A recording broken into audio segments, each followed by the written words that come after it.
Assalamu alaikum viewers, this is your host Fahad Kazmi, and this is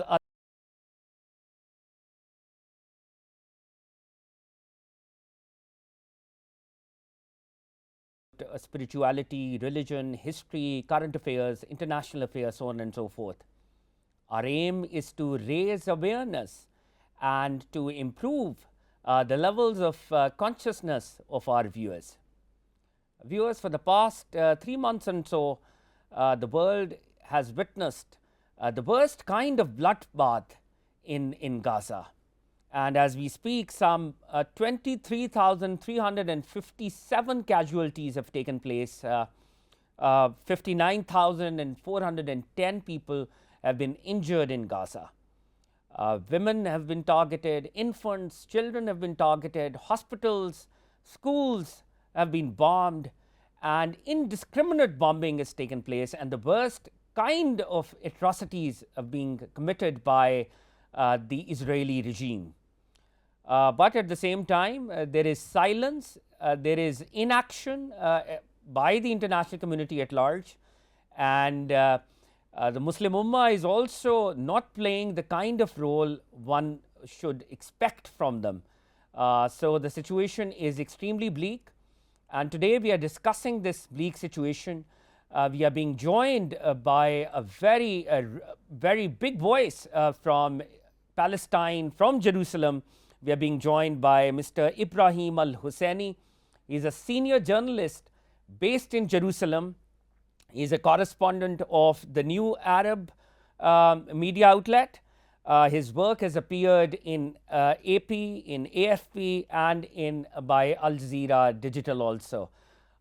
We are absolutely honored and privileged to have him at our platform at Alief television. Mr. Husseini, thanks a lot for your time. Thanks for having me. Mr. Husseini, what we are witnessing, and the world is witnessing, and it's strange that the worst kind of atrocities are being committed, and the innocent civilians are being targeted in Gaza. And if we compare this bloodbath to the nukes which were being dropped at Hiroshima and Nagasaki, the damage is actually 3 times worse than that. So could you sort of update what's the ground situation in Gaza for my Pakistani audience in particular, sir? Sure. Look, it's no secret that Israel is trying to make the Gaza Strip uninhabitable for the population.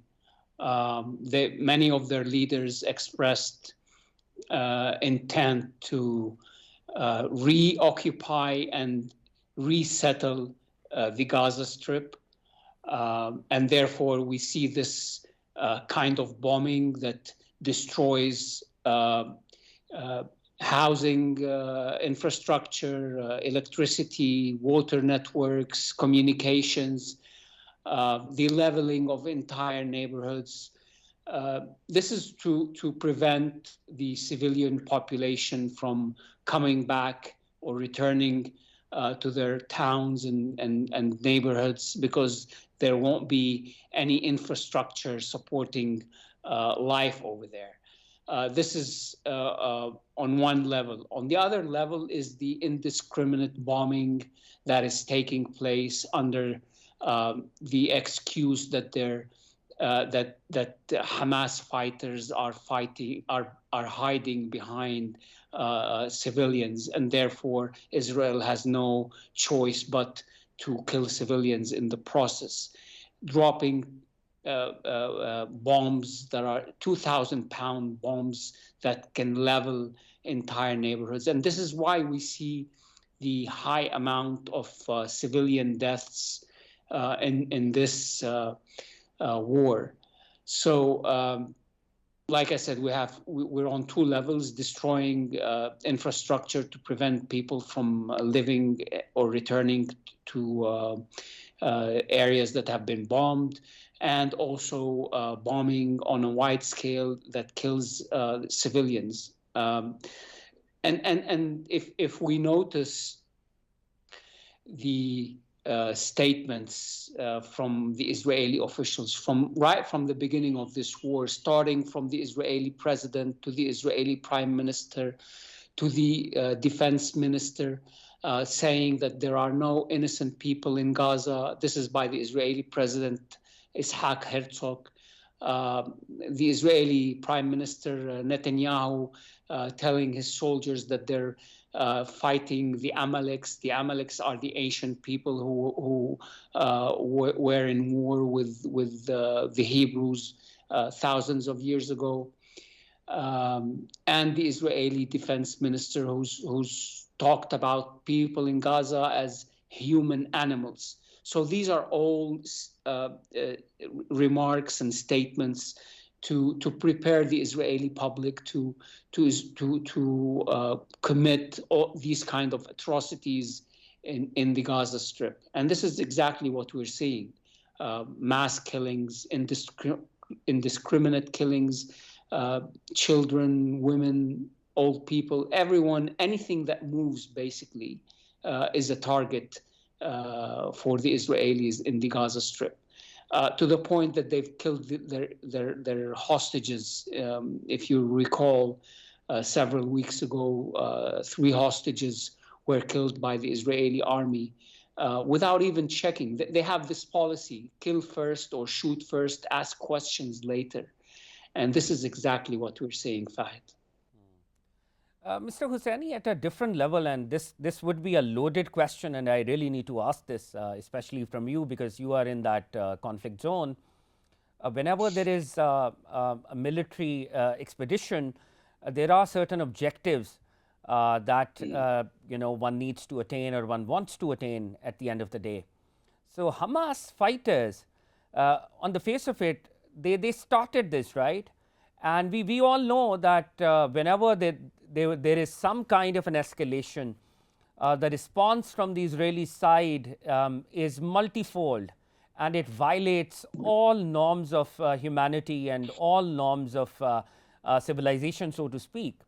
So when Hamas knew that this would be the response that their action is going to generate, and I'm not going to go into the moral side of this argument, so to speak, but do you think that Hamas has attained its military objectives and other objectives also through this expedition by exposing Israel, or do you think that Hamas would have been better off by not have started this at all in the very first place? I know this is a very difficult and perhaps a question that should not be uttered at this point, but I really need to ask for the benefit of my viewers. So if we have to analyze why did Hamas launch the attacks on October 7th, knowing full well that it will trigger a massive Israeli response, there are a number of reasons that one can think of.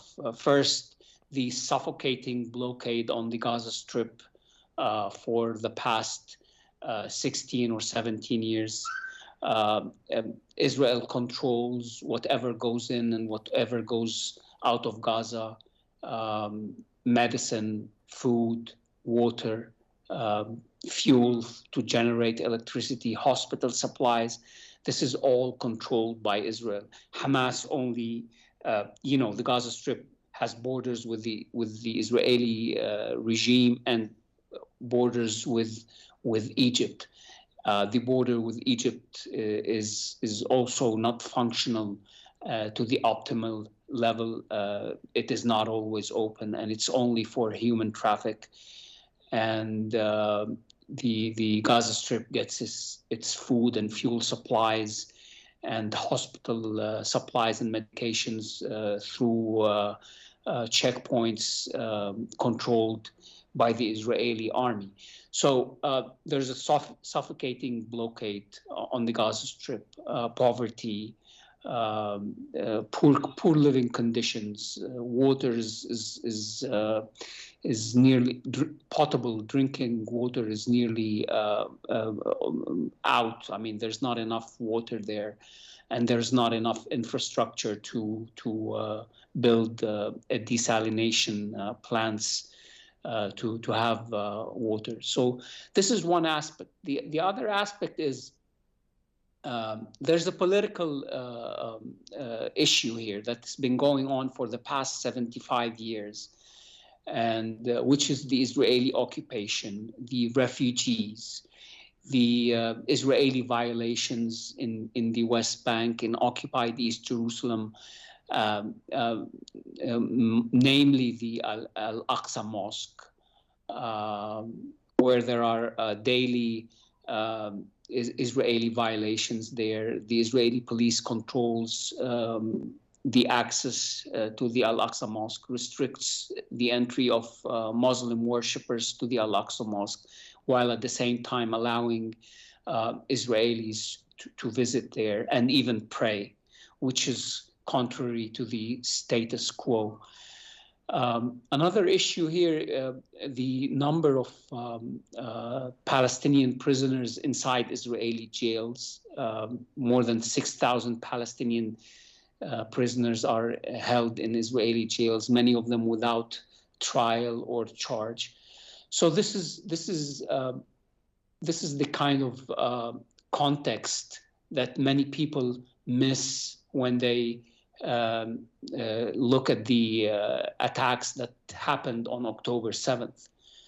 And this is why Hamas launched this attack. They also want to show the Israelis that there is to the Israeli actions, there are reactions and there are consequences, and the Palestinians can fight effectively even with the limited resources that they have.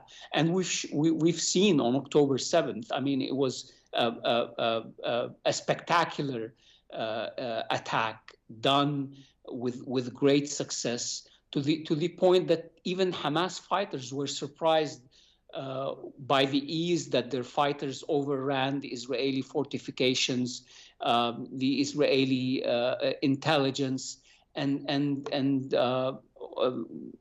I think they took over 15 military bases, and they've even continued towards the Israeli towns there.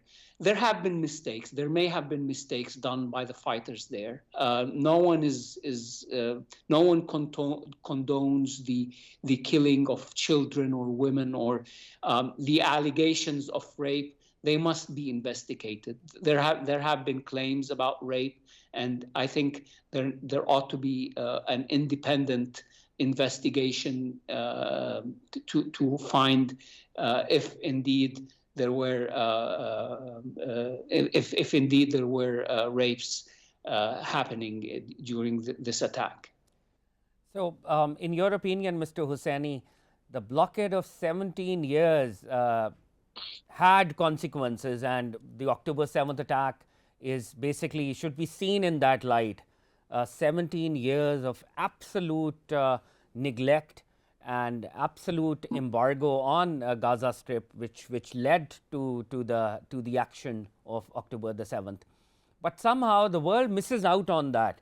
And at this level, I want to take this conversation to a different level. What we have seen internationally is the one-sided, hypocritical reporting by different media outlets worldwide. The way Hamas's action were being portrayed, and the way Israeli aggression is being portrayed, we saw double standards. And the way Hamas was portrayed, they were the ultimate evil, and Israel was sort of safeguarding, was sort of protecting its territorial integrity, so on and so forth. So what do you have to say of these double standards by these so-called champions of human rights and champions of freedom of expression, the kind of censorship that we witnessed, the kind of biased, one-sided reporting that we witnessed worldwide, and what other outlets were available for our Palestinian brothers also? If you could shed some light on this, sir. Yes. Sure. Look, the United States, Western Europe, the UK, Germany, and other European states, they're allies with Israel. They will support Israel. They were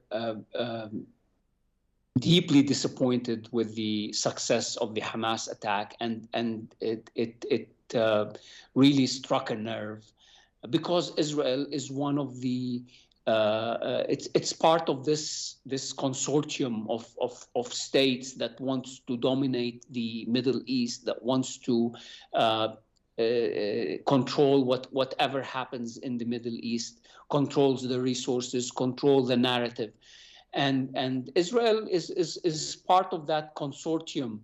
It's part of that alliance to keep the peoples of the Middle East at bay, if so to speak. And they were deeply alarmed by the success of the Hamas fighters overrunning the Israeli defenses, and making a ridicule of the Israeli forces on that day. So that's why we see this tremendous support by the United States and by the UK and by Germany and other countries towards Israel, because Israel is an ally in the region, and it has a duty, so to speak, in the region to keep to look out for Western interests in the region. And Mr. Husseini, I was also, sorry to interject, but I also would want you to say a few words on the media houses, the so-called champions of freedom of expression. And I don't want to name names, but we all know all these big media outlets with global outreach, and the way they were reporting, the way they were carrying out news, they were absolutely one-sided, biased, and they were pro-Israeli and anti-Palestinians. What do you have to say? And what were the alternative means that Palestinians had to raise awareness and to tell the world the kind of atrocities they are suffering and they were being subjected to in this particular case also? So if we want to talk about the media, I think many of them, to a certain extent, are echoing the official narrative of their governments, which is fed by Israel. And if you follow closely to the anchors or the reporters, if to what they're saying, and if you're aware of what the Israeli media outlets or the Israeli government is saying, you'll see the striking similarities between the narrative of these outlets and the narrative of the Israeli government.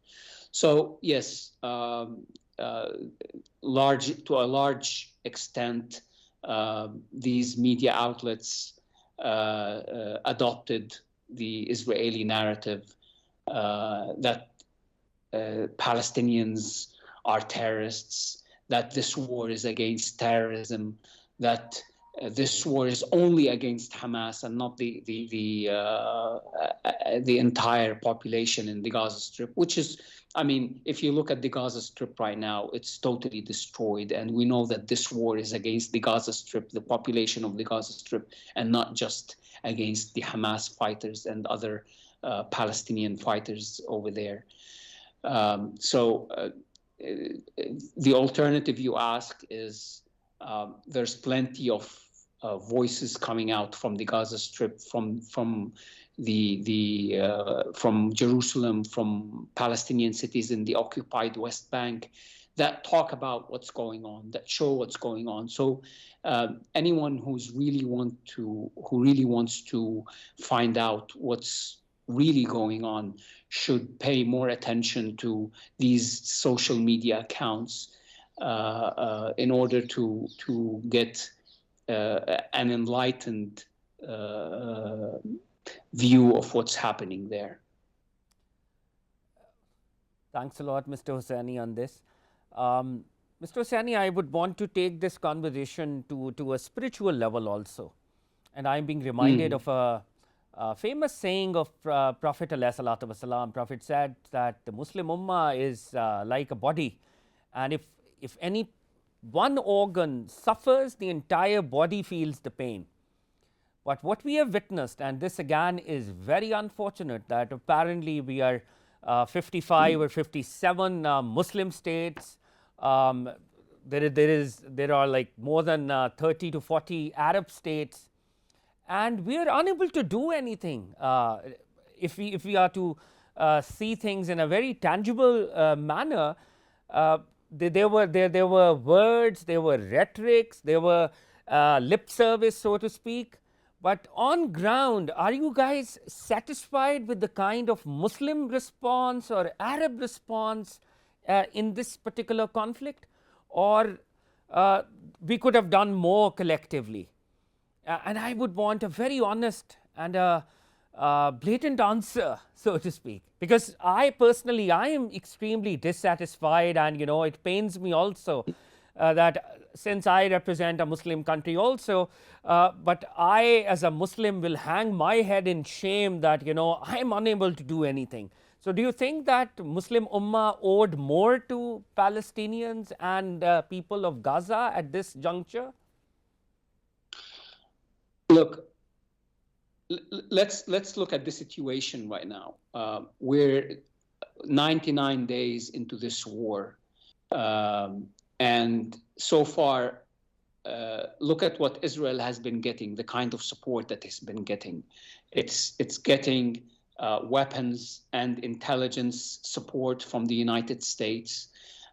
Even the UK is flying airplanes, unmanned airplanes over the Gaza Strip to help Israel gather intelligence. They're getting support in the United Nations. The US has blocked any resolutions, all resolutions trying to effect a ceasefire. And they're getting unlimited supplies of weapons and ammunitions from its allies. What has people in the Gaza Strip been getting so far in this war? We've seen a trickle of aid that started several weeks ago, coming into the Gaza Strip from the Egyptian side. Not enough. I mean, people are, there is the threat of famine. People are hungry there. People are thirsty. There is no medicine. Hospitals are almost out of commission. People don't have homes. There are no tents for people to live in. I've heard that one tent costs $400, and people don't have that money. Even if they find tents, they don't have the money to buy the tents to live in, and it's winter. This is what the people in Gaza have been reduced to. There's no shelter, there's no food, there's no water, no medicine, no safe place. Bombardment 24 hours in the north of the Gaza Strip, in the center of the Gaza Strip, in the south of the Gaza Strip.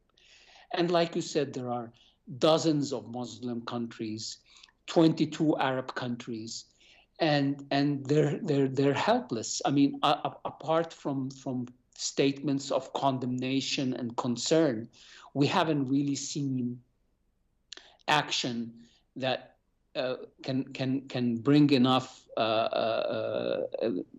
We haven't seen a response that can stop this war, at least a ceasefire for a few days, to help people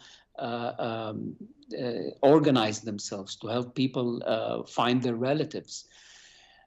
So yes, it's a bizarre situation. The Palestinians are very disappointed, but this is not new to the Palestinians. This has been going on for 75 years. This war is different. this war has consequences, and this is why you're seeing this kind of resistance that's been mounted by the Palestinian fighters in Gaza Strip, by the Palestinian population in the Gaza Strip and the West Bank. They know this war has real consequences, just like the consequences of the 1948 war and the 1967 war. But yes, to go back to your question, the Palestinians believe that the Muslim states, the Arab states can definitely do more. The Arab governments, they know that they have support of the Muslim masses and the Arab masses, the Arab street, but the governments, unfortunately, are not taking enough steps, enough measures, or effective measures to tell the world, hey, this is enough. We need a ceasefire. And I'm not talking about, them declaring war on Israel and fighting, but they have a few cards in their hands that they can pressure those who are supporting Israel into demanding a ceasefire, into bringing a ceasefire about, to care for the civilians, to allow aid to reach civilians. Nonetheless, I mean, Gaza is not entirely alone. We've seen Hezbollah in Lebanon. They're engaging the Israeli forces on a daily basis. Ansar Allah in Yemen, they're trying to stop commercial shipping from reaching the port of Eilat. And now the United States and the UK they've conducted strikes 36 hours or so ago against the Houthis. And this, of course, brings the possibility of widening the conflict. So, yes, Palestinians are disappointed with the reactions from Muslim and Arab states, but this is not something new. And this is very sad and very unfortunate that for a common Palestinian, this is nothing new. I wish we as Muslims, we could have done more. Our states could have done more. And as you are rightly pointing out, that we are not talking about starting a war, perhaps a better diplomatic engagement could have yielded results also. Mr. Husseini, I would want to talk a bit about the Oslo process before we reach the culmination of this episode. 1990. Let me just go back to that point. Pressure by the people on the street will force the governments to take this issue with more urgency to the countries who are opposing a ceasefire. People going down to the streets demanding a ceasefire always have an effect. Absolutely, but this will take me to a situation where most countries, fortunately or unfortunately, they have autocratic setups, and in order to come out on the street has its own costs, because the state apparatus is at one direction and public sentiment is on a different direction, taking a different view. And usually the autocratic setups do not really give that space to civilians to really open up and to express their true opinion. So that is one issue that we have collectively in most of the Muslim states, and I hope our Palestinian brothers also understand that, and they know that there are other obstacles also. So going back to the Oslo process of 1993, there was hope back then, and people were very optimistic that perhaps we, in due course of time, we would go towards a two-state solution. Do you think that Oslo process could still be the starting point for a future settlement of this Middle Eastern problem, or a lot more water has really passed through the floodgates and perhaps a newer formula needs to emerge? Mr. Husseini? Look, Israel entered the Oslo Accords and signed the Oslo Accords with the intention of never realizing the vision of a two-state solution. It was a sham. The Palestinian leadership was deceived. It was a big deception. Israel never intended to reach a point where it will withdraw from the occupied territories that it occupied in 1967. And the sponsors and the backers of the Oslo Accords know that full well. If you listen to the words of the even American negotiators and other people who are close to the negotiations that took place between the Palestinians and the Israelis over the decades, they will tell you who's at fault for not realizing the two-state vision, and they will point the finger at Israel.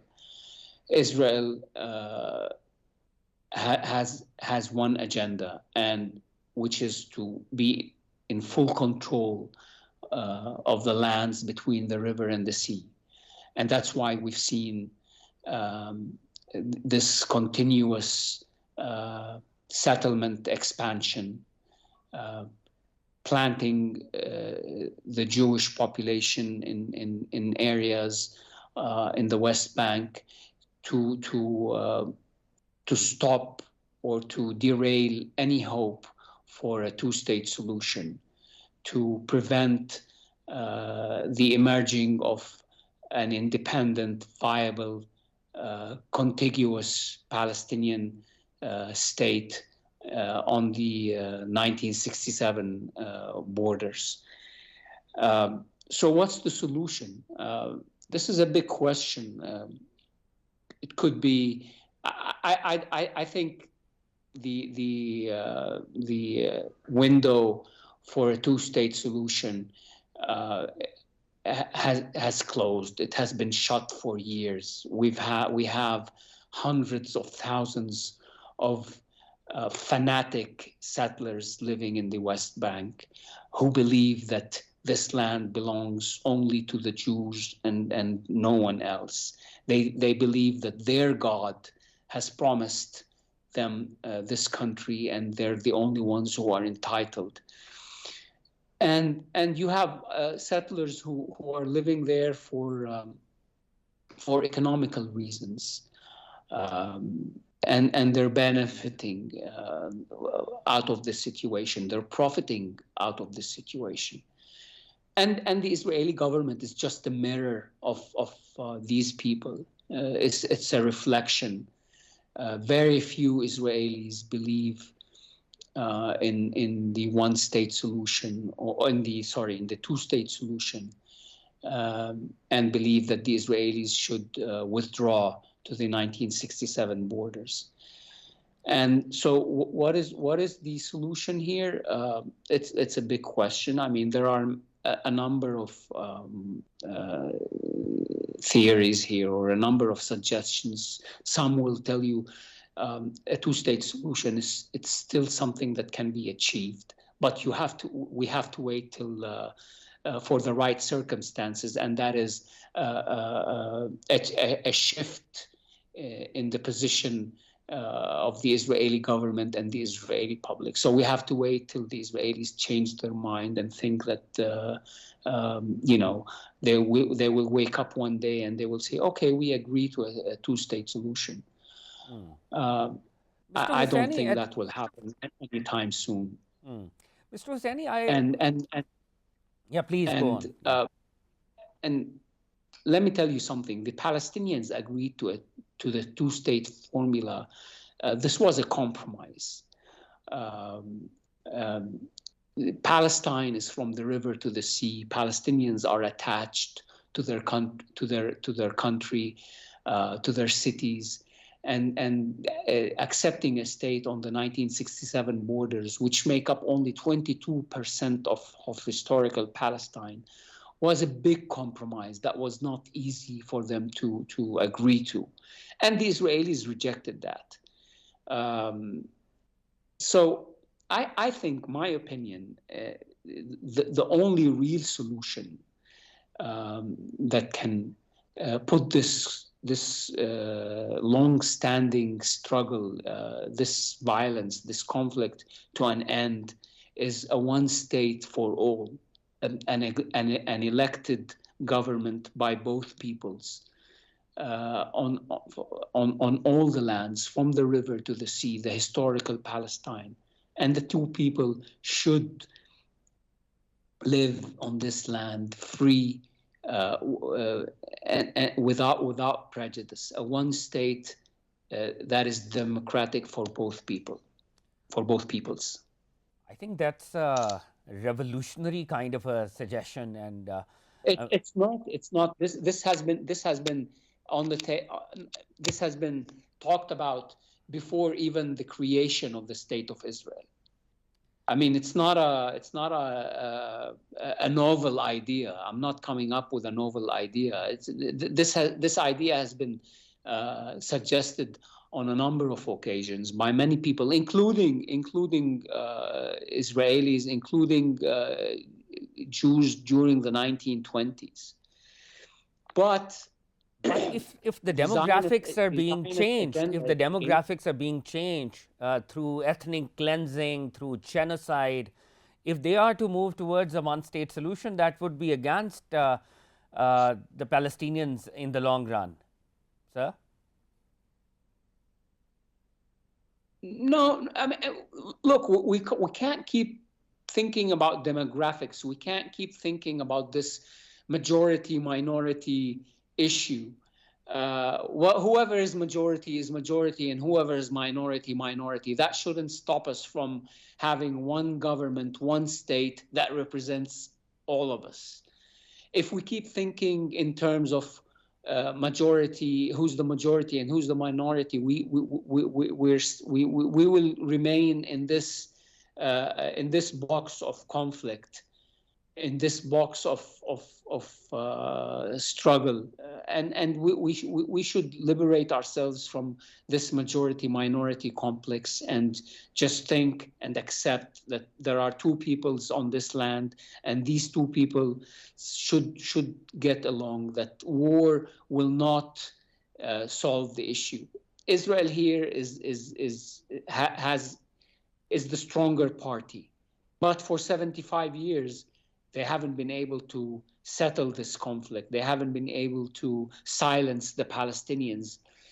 And the Palestinians are the indigenous people of this land. They did not come from Poland. They did not come from Europe. They did not come from the United States or Russia, just like the Jews who have came to Palestine in the past century. So I think both peoples realize this, but one side, one party thinks that because they are stronger militarily, they have the support of the superpower of the superpower in the world, the United States, and before it the United Kingdom, and they have the money. They think that they can control this land, that they can control this narrative, but this is not going to go on forever. And we've seen what Palestinians are capable of on October 7th. And this is why we're seeing this brutal war against Gaza. They're scared. They're afraid. But no matter the might that they have, this is not going to settle the issue. This conflict is not going to go away until Palestinians get justice, until there is until they address the root cause of this problem, the refugees, the lost land, and the representation. There ought to be one government for all of these people, a democratic government. Everyone ought to be free. That's very interesting. I wish that if we are to go towards this one-state solution, then it needs to be democratic, as you are pointing out. We are reaching the culmination of this episode, Mr. Husseini, but I have two questions at the end. At the very last, I would want to ask you about the status of Jerusalem, how you view that, because there is a Jewish claim there is a Muslim claim, of course, Al-Quds al-Sharif. And but before that, if you could shed some light about the internal differences vis-a-vis this problem. We have Hamas at one level, we have Al-Fatah and PLO, Palestinian Liberation Organization. So who's the real voice of Palestine, so to speak?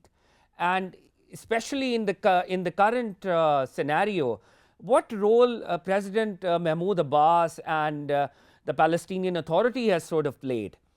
Do you think they have played the kind of role which was expected of them, or they have also sort of stayed silent, or they offered a few statements here and there, and that was it? So the internal differences within Palestine and Palestinians, how do you see that? And then we'll move on to the last question. That's the status of Jerusalem, sir. So the voice of Palestine, Hamas is the voice of Palestine, and the PLO is a voice of Palestine. They're both voices of Palestine. But they're at the loggerheads.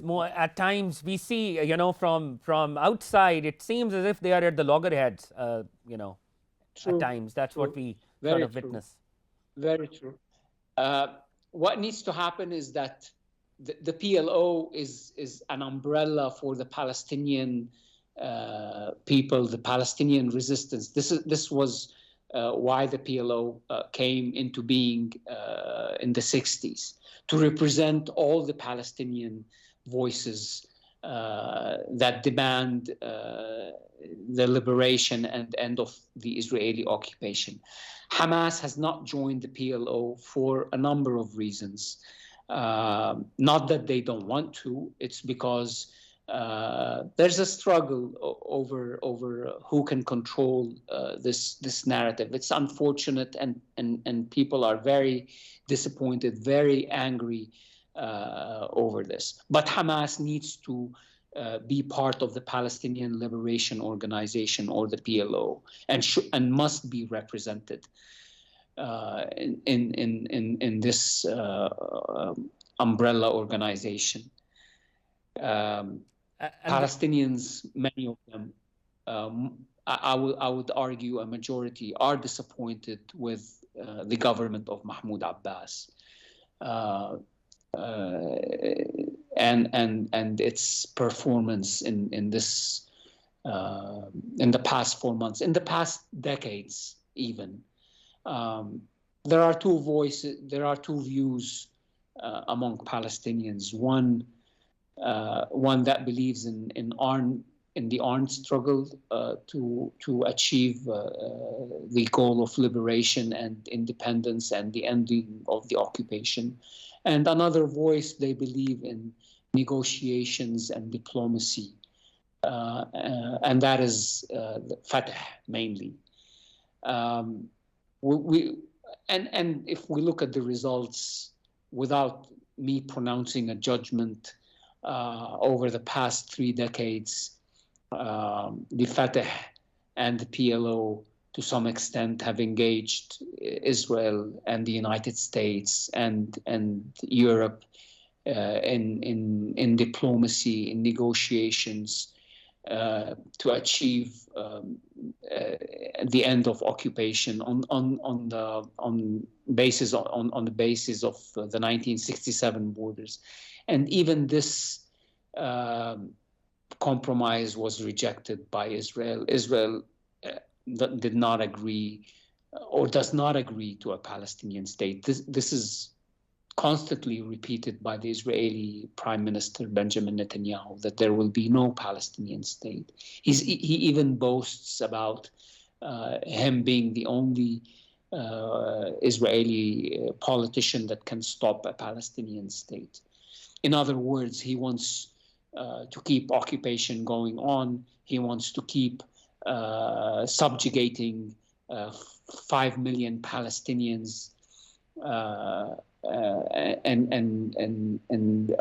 keeping them under occupation, controlling everything that, controlling their lives, controlling how much food they can have, how much, controlling the resources, controlling the land, controlling everything. So, in other words, he wants this conflict to keep going. And in his mind and in the minds of many Israeli fanatics, they dream that one day somehow they can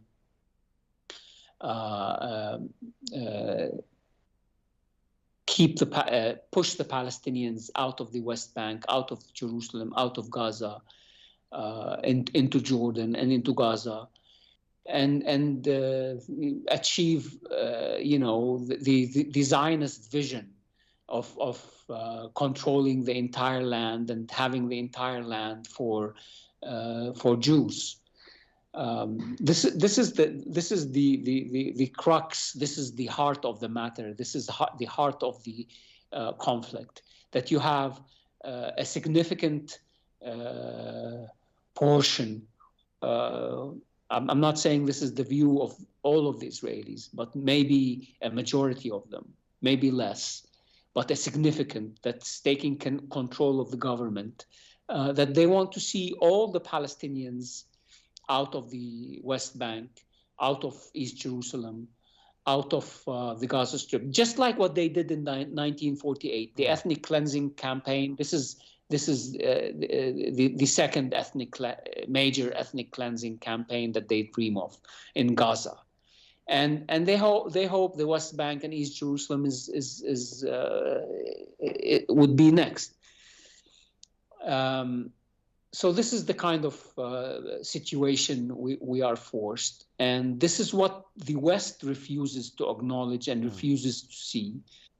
They think that this is a fringe part in the Israeli society, but it's not a fringe part in the Israeli society. This is a major part of the Israeli society that believes that and actively works to achieve that. And this is what the Muslim world needs to pay attention to, that statements and condemnations and meetings at the UN and meetings at the OIC and the Arab League. Arab State, and the Arab League, they're not going to solve this. They need to take concrete measures to cut relations with Israel, to boycott, to speak more, to be more serious about this. If this is a serious issue to them, I mean, it all depends. I mean, if this is something serious, if this is something they care about, if you care about something, then you take concrete measures. If you don't care about something, you will just say rhetoric. So we are really going towards the culmination of today's program. It was an absolute joy talking to you and learning from you, Mr. Husseini. But if there were two states, or if there was one state, what would be the status of Jerusalem, and especially East Jerusalem, which houses our Al-Aqsa, Al-Quds al-Sharif? So what would happen to that, and what's the Israeli plan, and what do they aim? What do they want to do with that compound? Look, Al-Aqsa is a Muslim mosque. There's been a Muslim mosque there for the past 1,400 years or so. So nothing can change that. There are claims that this place is also holy to Jews, and several thousands years ago there was a Jewish temple there. there's nothing that can be done. This is a Muslim mosque right now. Jews may visit, but I don't think this should in any case become a place of worship for the Jews. This is my personal opinion and the opinion of all Muslims. Yeah, overwhelming majority of Muslims actually share this sentiment. And as we sign off, a word about South Africa. South Africa has taken this case against Israel at the International Court of Justice. And that is again a slap to all of the Muslim countries that they could not do something which South Africa is doing and carrying the legacy of Nelson Mandela forward very proudly. So a word about South Africa, sir. South Africa is a free state, and free states conduct their affairs independently. And that's why you see this move. And I'll stop there. I'm not going to elaborate more. South Africa is a free state. It's an independent state.